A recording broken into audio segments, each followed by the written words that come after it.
Well, as they always say, hope for the best. But in this case, in this apparent, and again, we must cross our fingers for this, but apparent, you know, peace and ceasefire agreement in Gaza, we still don't know whether this will go through. Maybe it does, and then I don't know, one side doesn't fulfill an obligation, and then it's all off. But we can hope for that, and we can hope, and we will be watching very, very closely to hope that this does, go through. But this also sort of proves a point I have been saying since this entire thing kicked off, that the only country, the only country that could have stopped this is and was America. The only country that could have stopped it. I've been saying that since the very beginning, and even having people say, "Oh, but the UK could do this and do that." UK has done stuff. It's put sanctions on.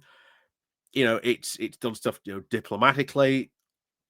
But again, it wasn't going to stop Israel from doing what it wanted in the Gaza Strip. Now, from what we can see, at least, this seems that Trump seems to have pulled a Ronald Reagan. Now, if you don't know what that is that when Ronald Reagan was running against Jimmy Carter, there was an Iran hostage crisis going on, and Trump went behind Carter's back to get a better deal from Iran, or basically saying, "Look, you'll get a better deal from us," and that's what all happened. In fact, those hostages were actually released on the day of his negotiation, of his inauguration. And it looks like we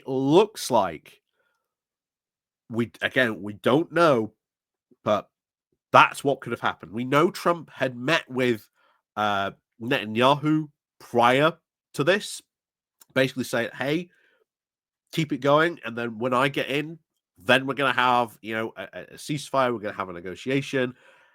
But it does also seem that the Trump team, the incoming Trump administration, seems to have put a lot of pressure on Netanyahu, saying that they have to sort of back this ceasefire. If they don't, then, well, it looks like they've threatened to withdraw some sort of support. Which, again, we will watch this process.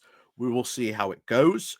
But we can hope, at least for the meantime, that there is now a peace plan, or at least a ceasefire on the table. But as always, as I've said, it's not just that ceasefire, it's what comes next. And I've always said that Trump being in the White House was going to be bad for the Palestinians. I will still maintain that, because we don't know what Trump might say.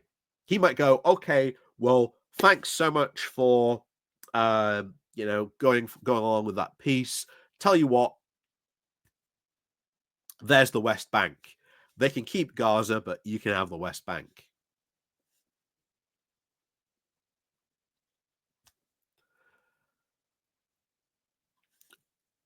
We don't know what could happen. That is a potential scenario. But it makes Trump look good. It makes it look, this idea that, oh yeah, he's the strong man coming in to sort of, sort all this out and stop all this. But we always have to remember, as I've said before, there isn't just this conflict going on in the world. There is another one going on in Ukraine. And I think we have to look at, what does this mean going on in Gaza, this potential ceasefire, mean for Ukraine? Donald Trump has always said he could end that war in 24 hours, although he did come out later and said, "Oh, well, actually, it's a bit more complicated than I thought." But you've also got people in his administration, people like Pete Hegseth,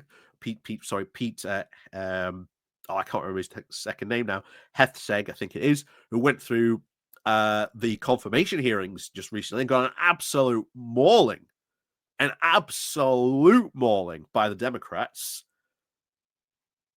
He has been very, very clear. Just let them take it.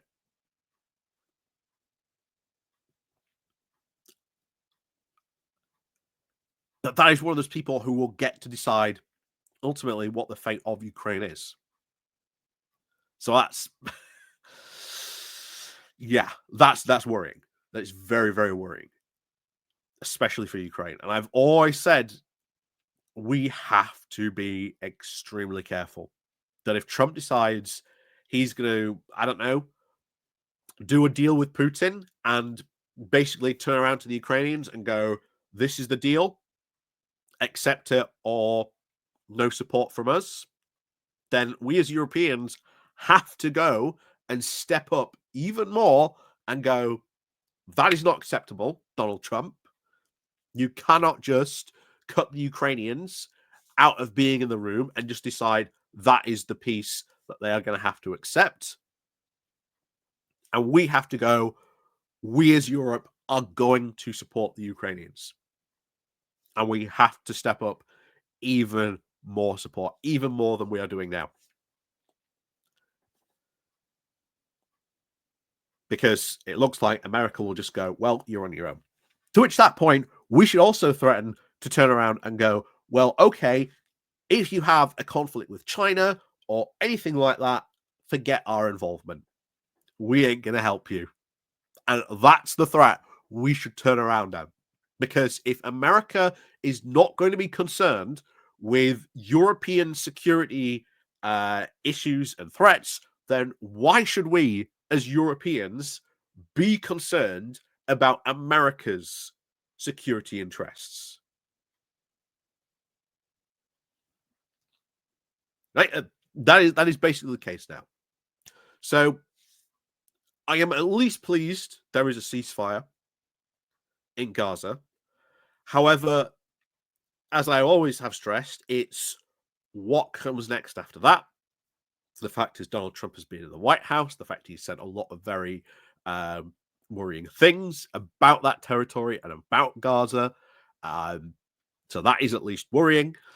So there's that issue. And then, of course, we now have to look at, well, what does this mean now for Ukraine? Now, we will find out very, very soon, I think. Very, very soon indeed. Like I say, he's going to be inaugurated on the 20th, and it's what, 15th today. So, or at least 16th today when this video comes out. But, ever more closer to that inauguration, and of course him taking power and being able to make decisions. And it's what decisions is he going to make when it comes to Ukraine and American support for Ukraine. So we'll find out soon. But as always, we'll see you all next time. Like I say, links down below to help support the channel, the Patreon page, the Buy Me Coffee, the YouTube thank you button, the Pony Club, etc. Like I say, click the like, click the share button on your way out. And of course, as always, we'll see you all next time.